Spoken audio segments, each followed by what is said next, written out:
Hello there, Scorpios. Welcome to your weekly tarot reading. So the first five cards deal here with your love, romance, relationship sector. And the second spread, the second five cards deal with other areas of your life, as well as spiritual advice that is coming through for you. So I like the energy for this week as it pertains to love and relationship, because I feel like you're taking a little bit more of a detached approach when it comes to commitment, when it comes to what you expect from other people, and giving the other people time and space to sort things out from their end before they come to you, or before they come back to you, or before they reach out to you. So while I was shuffling this out, the message that I'm hearing is, why don't you, let me know when you're ready. And I feel like this is coming from you, and you're also telling the other person, just contact me whenever you're ready. Just take care of your things and then contact me when you're ready. And I don't see you sitting still waiting around for them to contact you. I just feel like you're giving them that space. You're coming into a state of being very understanding and very emotionally mature. And you're also understanding that the other person might not be ready. They might have a lot of things that they're dealing with. So you're going to, with loving detachment, kind of withdraw from this situation until they sort things out from their end before you can decide if you want to invest. So you're not just waiting around for the other person to be ready. You're doing your own thing, enjoying the single life, because with this card, it's like this is somebody who has a lot of love to give. But they're not indiscriminate. They actually have high standards, and they're, I wouldn't say picky about the people that they date, but they know what's good for them and they know what's not good for them. And if you're dealing with somebody who's got multiple people, multiple things that they're working on they're trying to sort out in their own life, then you know that it's going to be burdensome. And so you're taking this detached approach and having them come to you when they're ready. And there is going to be so much communication coming through from other people. The Eight of Wands is a card about very quick, rapid succession of emails, text messages, invitations. And the Judgment card is all about contact, initiating that contact, getting the contact that you're hoping for, and communication, contact, and this is like flying back and forth. So this is going to be a really fruitful month for people showing their interest in you, plans being solidified, probably people that are coming to you and they're like, do you want to travel here? Do you want to travel there? Can I travel to come see you? Do you want to do sightseeing with me? Do you want to, meet my family, go to this gathering, this social function, etc., etc.?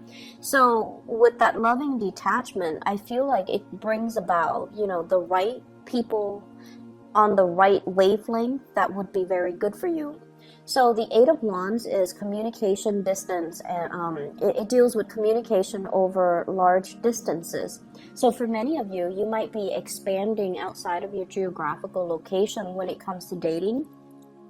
For others, you might be going through some type of I feel like community event. I'm also seeing a lot of outdoors music festival, things like that. And it's we're winding down towards the end of the summer here in the northern hemisphere. So I feel like there are a lot of last minute gatherings outdoors that can where you could have a lot of fun and meet a lot of new people.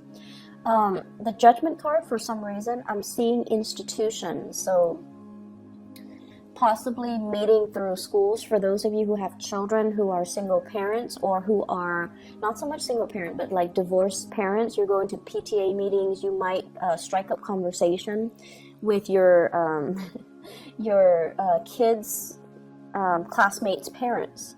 And then I'm also seeing like church choir and things like that, where you could potentially meet like-minded people. Okay, religious institutions, educational institutions, or even meeting people through family introductions and things like that. And those are the best avenues, I think, to meet new people that are already that have already been pre-screened. So There's a lot of communication, a lot of contact, a lot of invitations as well coming in for you.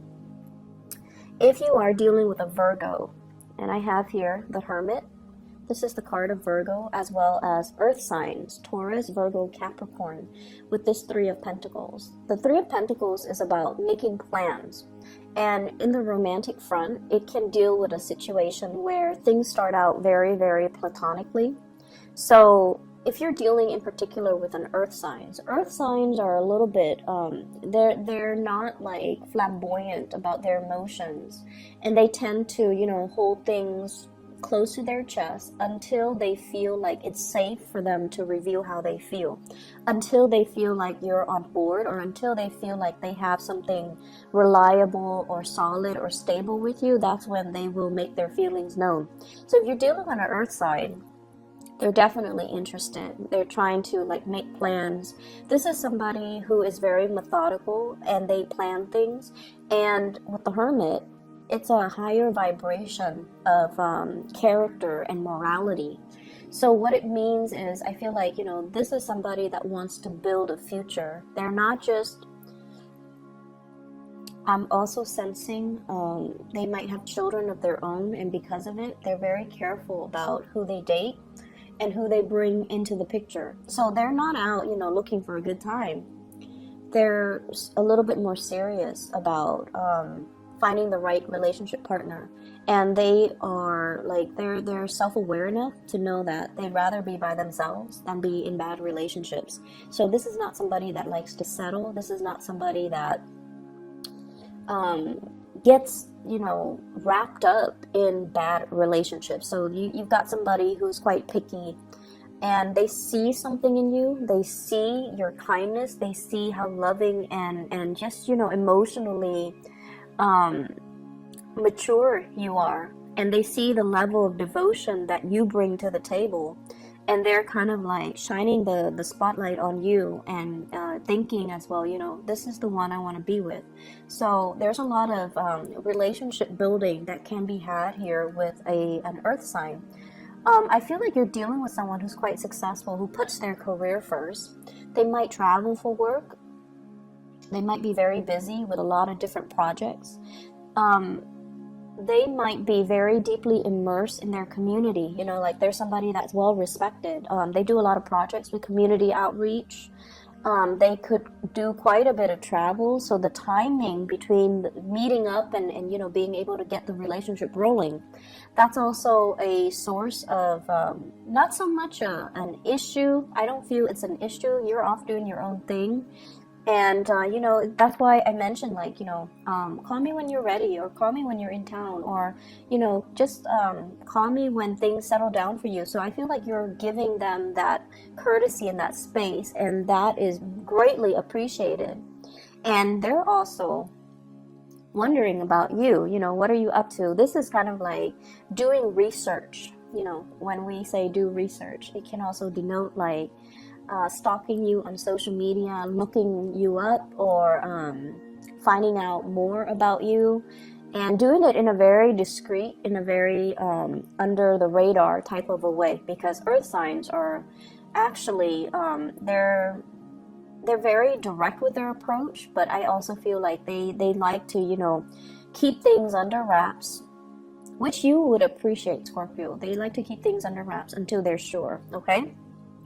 So lots of movement happening in the relationship front, and I feel like definitely you've got somebody that's wanting to build something with you, and they're trying to figure out your motives and whether or not you feel the same way. So for those who are singles and out there and looking and things like that, this is a really good week for you to find the right people. We are as well in Virgo season, so they're going to be coming out of the woodwork a little bit, which is great. For couple, relationship building, loving detachment, making travel plans and things like that with your significant other. I also feel like this is a card about, looking for venues, looking for places, restaurants, looking for... It's like doing the research into, where should we go? What should we eat? Where should we stop? What monument should we, visit? So there's something here about traveling, making plans to travel, doing sightseeing with you and possibly a group of people, or with you and a significant other, or maybe somebody has children, so it's you and them and their children, or your kids, for example. So it's going to be a really, really wonderful week for invitations, sightseeing, and just, spending time with your significant other or people that might have a crush on you. In other areas of your life, I feel like there is some major, it's weird, but I feel like a change of direction, okay? What has not been working, especially on the communication front? What has not been working? What plans are kind of falling through? What are some of the things that we're not really anticipating? What are some things that we decided on that might have been a little bit foolhardy, or it was, we had high hopes and expectations for it, but for whatever reason, the vendors, the people that were supposed to be on board, now they're kind of leaving. And then we're left kind of picking up the pieces. So I feel like there was a plan or something, a course of action that you or another person might have gone into without knowing all the facts. And this is the week where the facts are kind of laid out for you.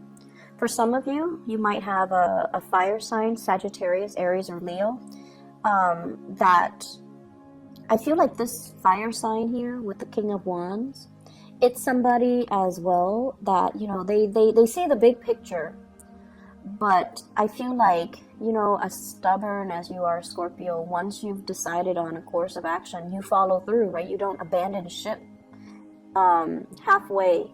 And so they might have foreseen the flaws in your plans, but they're like, no, I'm just gonna let them, do it and let them learn. Not so much because they're spiteful, but I feel like they know you well enough to just kind of let you do your own thing and figure things out as you go.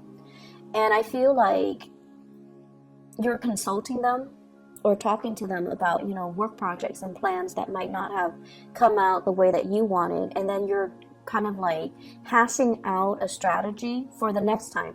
Okay, in the future, we're not going to do this, we're going to do that. And I feel like a lot of it has to do with this major learning curve that you are experiencing, what not to do, how to deal with people, how to handle stress, how to handle differing personalities. Because with this King of Wands, this is leadership capability. This is somebody that garners a lot of respect and admiration from people, and people willingly follow them because they know how to lead. They know how to work with opposing energies. They know how to rile people up and, get people to passionately take up arms for their cause. And I feel like this is somebody that has a lot of skills, like people skills, that you can learn a lot from. And so with this Ace of Swords, this is pretty much, a strategy, a new plan of action, a new course of action, so that we don't end up in a state where people are conflicted and egos clash, and, which creates a very divisive environment. You could be dealing with an air sign that might be the catalyst for all of this change and all of these new strategies as well. Or they might have come up with a plan that didn't work, and now you're the one redirecting the energy or reformulating the plan. So air signs, Aquarius, Gemini, and Libra. This air sign's a little bit on the impulsive end, okay? Page of Swords. And the way they communicate might be a little bit abrasive. Air signs are really blunt. A lot of people think that, Sagittarius are blunt. Sagittarius people are blunt about the little things. They're blunt 24/7. Air signs, when they get mad, and I do feel an energy of someone who's really intelligent, but when they get mad, they might have the bluntness of a Sagittarius. Like they can be kind of like, oh yeah, I don't need you. They say a lot of things that they don't mean in the heat of passion and anger. And I feel like you're dealing with somebody who is very intelligent, very inquisitive, but the scope of their vision is very limited to what they know, and they kind of find it hard to put themselves in other people's shoes. So, for example, if you are giving them advice, let's just say, I think our coworker, Lawrence is going to do this. And they're like, no, Lawrence is not going to do that. Nobody in their right mind would do that. So they say things or they think things in a very me-centered type of a way, in a very rational way. And they're very confined to what they know. But what you know is that you have really good insights into human nature and human character. You understand emotionally what drives people. And so you also understand as well, there's that element of uncertainty and unpredictability when we are dealing with a lot of people. So some people are going to cut out early because, you know, there is an incentive for them to stay. And then other people are going to stay for the fame and the glory. But when it comes down to getting their hands dirty and actually doing the work, they might be at a deficit. So you understand what drives people, what motivates people. Whereas this person, they have a more clinical approach to how people act, how people behave. And I feel like their assessment is not always correct, okay? So this is a really good week overall for you to reinvent, you know, like form a new strategy, pick the right people based on what you know about human nature, strengths and weaknesses. And then, you know, pick people that might even be compatible so that we don't end up with this conflictual, ego-driven type of environment where people get hurt, feelings are not spared, and people are just inconsiderate. Okay, so I hope the reading is helpful for you guys. I'll be back next week. Okay, take care. Bye bye.